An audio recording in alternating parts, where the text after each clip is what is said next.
Hello everyone, welcome back to the channel. आज हम लोग एक इम्पॉर्टेंट टॉपिक के बारे में डिस्कस करेंगे जो कि यूपीपीसीएस यूपीएससी प्रीलिम्स मेंस दोनों में ही इम्पॉर्टेंट है। एफसीआरए अमेंडमेंट 2026 जो कि इस टाइम करंट अफेयर्स में बहुत चल रहा है। सो आज हम लोग इस टॉपिक के बारे में डिस्कस करेंगे क्या है और ये इसके पॉजिटिव क्या है, निगेटिव क्या है। सबसे पहले आगे बढ़ने से पहले हम लोग समझेंगे एफसीआरए होता क्या है। देखिए, जब भी कोई एनजीओ एनजीओ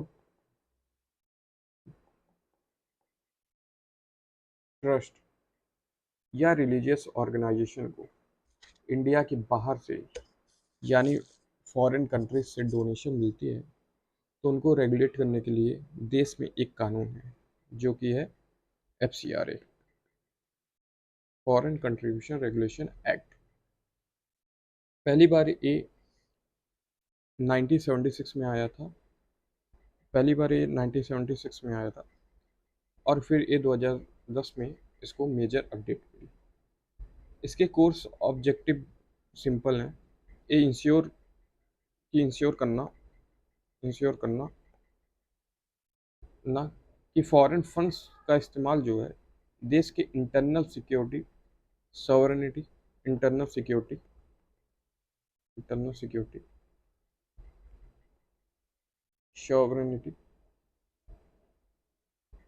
सॉवरेनिटी या पब्लिक इंटरेस्ट के खिलाफ ना हो, या पब्लिक इंटरेस्ट के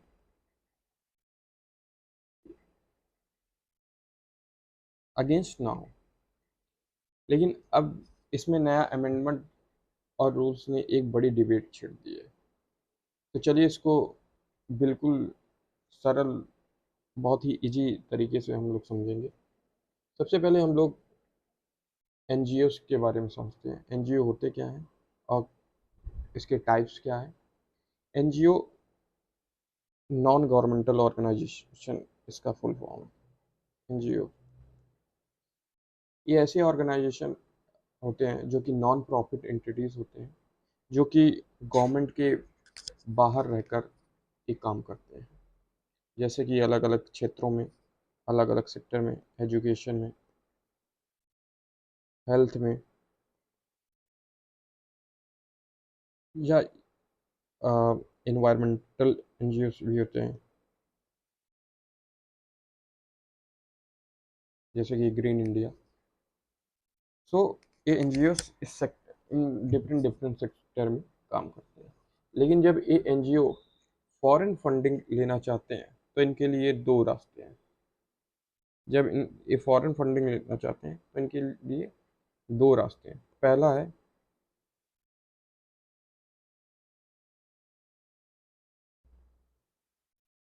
एफसीआरए रजिस्ट्रेशन। एफसीआरए रजिस्ट्रेशन जो परमानेंट 5 साल के लिए वैलिड होती है।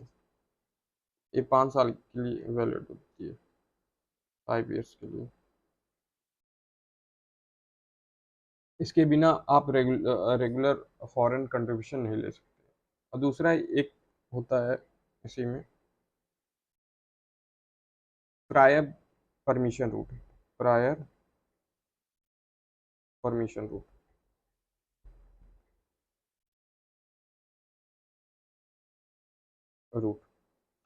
मतलब, इसका मतलब ये है, अगर कोई नया या छोटा एनजीओ जो किसी स्पेसिफिक प्रोजेक्ट के लिए किसी स्पेसिफिक फॉरेन सोर्स से पैसा लेना चाहता है तो उसको गवर्नमेंट से एक बार की ही परमिशन लेनी पड़ती है।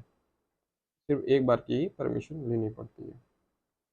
लेकिन प्रॉब्लम तब आती है जब गवर्नमेंट को लगता है कि इन फंड्स का गलत इस्तेमाल हो रहा है, और ये गलत इस्तेमाल हो रहा है। तो इसी चीज़ में आती है, यहीं पर आता है नया एफसीआरए अमेंडमेंट बिल, जिसके प्रोविजंस को समझना हमारे लिए बहुत ही ज़रूरी है। प्रोविज़न को समझना हमारे लिए ज़रूरी है। तो जो सबसे पहला आ, इसमें प्रोविज़न है FCRA अमेंडमेंट बिल में, जो कि एग्ज़ाम में डायरेक्टली आपसे पूछा जा सकता है। तो पहला है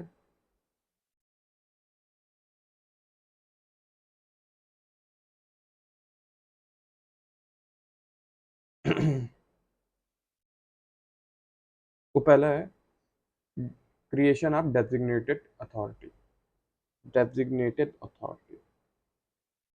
तो सबसे बड़ा बदलाव इस FCRA बिल में जो है वो है कि अगर किसी NGO का FCRA लाइसेंस कैंसिल हो जाता है, FCRA लाइसेंस कैंसिल हो जाता है या वो एक्सपायर होकर रिन्यू नहीं होता है, तो उसके जो भी एसेट्स होंगे, यानी जो प्रॉपर्टी या इंफ्रास्ट्रक्चर होगा जो फॉरेन फंड से बनाया गया है, वो एक गवर्नमेंट अपॉइंटेड डेजिग्नेटेड अथॉरिटी के पास चला जाएगा कि भाई आपने फॉरेन फंड से कोई स्कूल बनाया है या हॉस्पिटल बनाया है या कोई जैसे रिलीजियस इंस्टीट्यूशन चर्च वर्च बनाया तो अगर लाइसेंस कैंसिल हो जाता है है या रिन्यू नहीं हो पाता तो इस डेजिग्नेटेड अथॉरिटी के पास चला जाएगा। मान लीजिए मान लीजिए आप कोई ट्रस्ट है, मान लीजिए कोई ट्रस्ट है, एक ट्रस्ट है ए नाम से, ए नाम से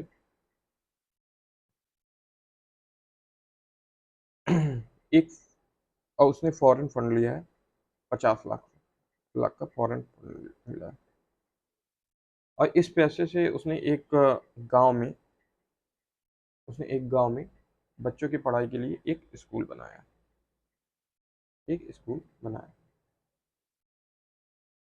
तो ये सब NGO के एसेट होते हैं जो कि फॉरेन फंड से बने हैं।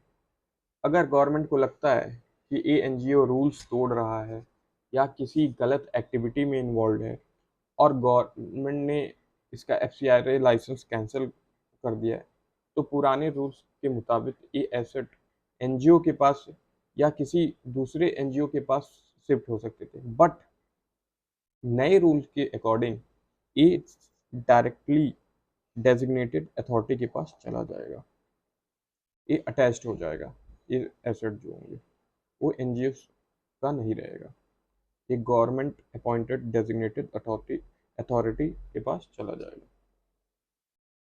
दूसरी बात इसमें है कि जो है purpose and geography specific, purpose and geography specific नए रूल्स के मुताबिक आपको NGOs को बताना पड़ेगा कि वो किस स्पेसिफिक एरिया या स्टेट में फॉरेन फंड स्पेंड करेंगे एंड उस फंड्स का उस फंड का उस फंड को किस लिए यूज करेंगे, उस फंड को किस लिए यूज करेंगे। तो अब उनको बताना पड़ेगा कि भाई आप इस फंड फॉरेन फंड का क्या यूज करेंगे और किस जगह यूज करेंगे। तीसरा जिसमें में आता है step and spending limit, step compliance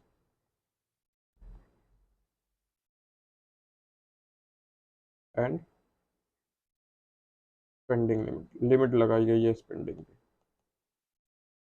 rules के हिसाब से NGO को मिनिमम 10 लाख रुपए 2 फाइनेंशियल ईयर में स्पेंड करना होगा ताकि उनका लाइसेंस जो एक्टिव रह सके, वरना नॉन रिन्यूएबल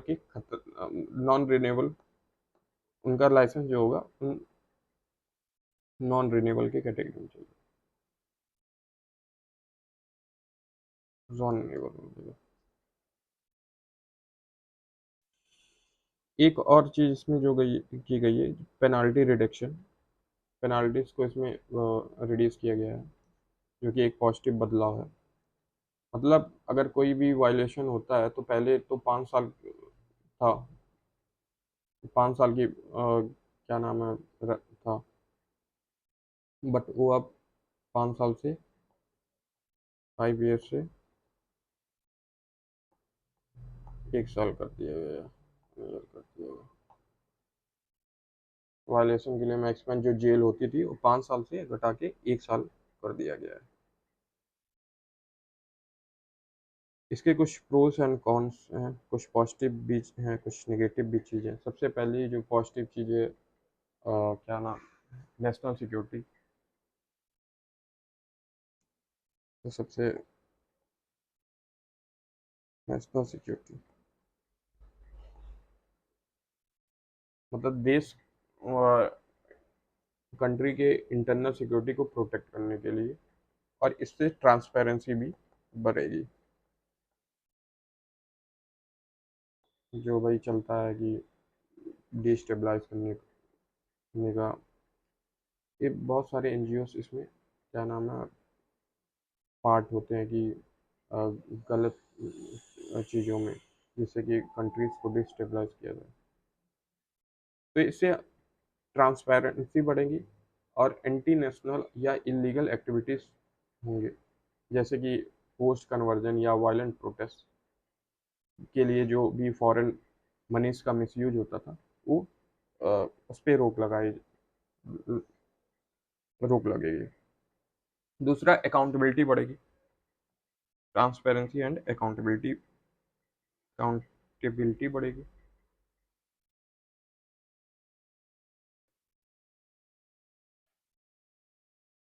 तो हिसाब नए रूल से इनकी ट्रांसपेरेंसी अकाउंटेबिलिटी दोनों बढ़ेगी। इससे पता चलेगा कि भाई कि अल्टीमेट डोनर कौन है। तीस तो इस एफसीआरए के कुछ कॉन्स पॉइंट को देख लेते हैं, कुछ नेगेटिव पॉइंट को भी देख लेते हैं। तो सबसे पहला जो है पॉइंट है श्रिंकिंग सिविल सोसाइटी स्पेस। मतलब क्या है, एनजीओ का फ्रीडम कम होगा इससे। जो कि एनजीओ पहले खर्च कर पाते थे, क्या नाम है, जो एनजीओ जेन्युइन तरीके से काम करते थे, तो उनके फ्रीडम पर भी एक क्या नाम है रोक होगी। और दूसरी चीज़ है कि हाई कंप्लायंस होगा ऑन स्मॉल एनजीओस पे। दूसरा जो एक इम्पोर्टेंट पॉइंट है वो है एसेट वेस्टिंग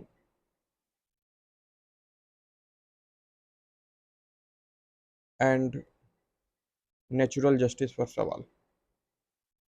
नेचुरल जस्टिस पर क्वेश्चन। मतलब नए रूल्स के मुताबिक लाइसेंस कैंसिल होने पर एनजीओस के जो एसेट होंगे वो गवर्नमेंट अथॉरिटी को चले जाएंगे।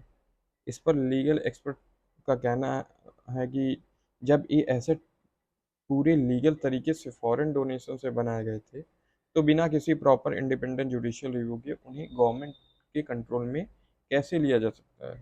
ये आर्टिकल 300 ए, जो कि राइट टू प्रॉपर्टी है, राइट टू प्रॉपर्टी है,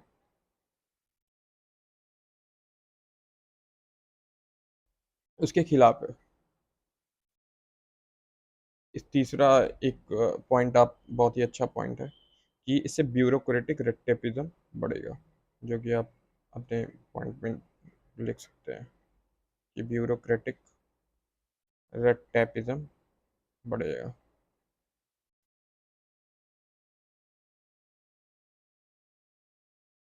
सो these are the some important cons point. So I hope आपको ये वीडियो अच्छा लगा हो।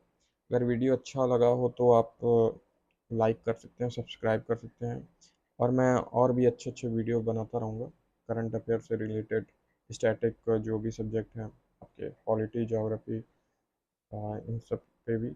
एंड तीसरी चीज़, मैं इसका पीडीएफ मैं शॉर्ट पॉइंट जो है पीपीटी वाला, मैं इसको अपलोड कर दूंगा। So have a nice day. Thank you.